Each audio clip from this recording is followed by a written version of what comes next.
Irmãos e irmãs, estamos lendo o Evangelho de São Mateus, capítulo 1, de 1 a 17, livro de origem de Jesus Cristo, filho de Davi, filho de Abraão. Abraão gerou Isaque, Isaque gerou Jacó, Jacó gerou Judá e seus irmãos. Judá gerou Farés e Zara, cuja mãe era Tamar. Jacó gerou José, esposo de Maria, da qual nasceu Jesus, que é chamado Cristo.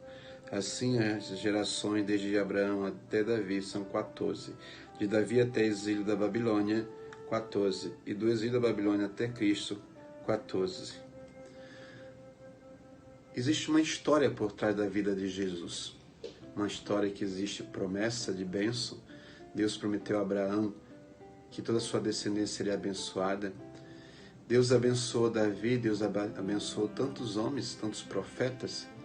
E Jesus é um personagem verdadeiro, não é um personagem fictício. Ele tem a sua descendência. Por isso que ele é chamado filho de Davi, porque é da descendência de Davi. Deus prometeu a Davi que um rei iria reinar no seu trono eternamente. Todos nós temos uma história, como Jesus tem uma história. Atrás de você também existe uma história. A história da sua família, por parte de pai, de mãe. E é importante você louvar e bendizer a Deus pela sua história. Nós herdamos muitas coisas da nossa família, às vezes nossa personalidade, nosso jeito de ser, às vezes até a nossa voz.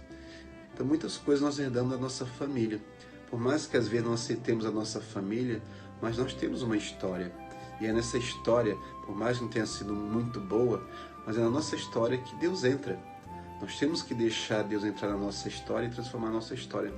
Aquilo que foi negativo, Deus pode transformar, Deus pode fazer nova todas as coisas. Assim como um dia o Senhor entrou na história de Santa Teresinha, ela escreveu a história de uma alma, você pode reescrever também a sua história de salvação.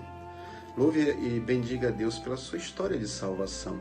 Assim como a história do povo de Israel foi uma história complexa de sofrimento, de traição, e de infidelidade muitas vezes a Deus, mas teve gente também que viveu a fidelidade, a perseverança.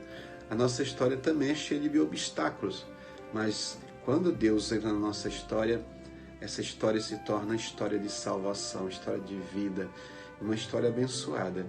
Louve e bendiga a Deus pela sua família, tanto por parte de pai, de mãe, mesmo que você não tenha conhecido, mas você tem uma história, como Jesus tem uma história. Ele é da descendência de Davi. Ele tem toda uma promessa por trás. E também existe uma promessa de bênção por trás da sua história. Que Deus abençoe e abençoe toda a sua história. Em nome do Pai, do Filho e do Espírito Santo. Amém.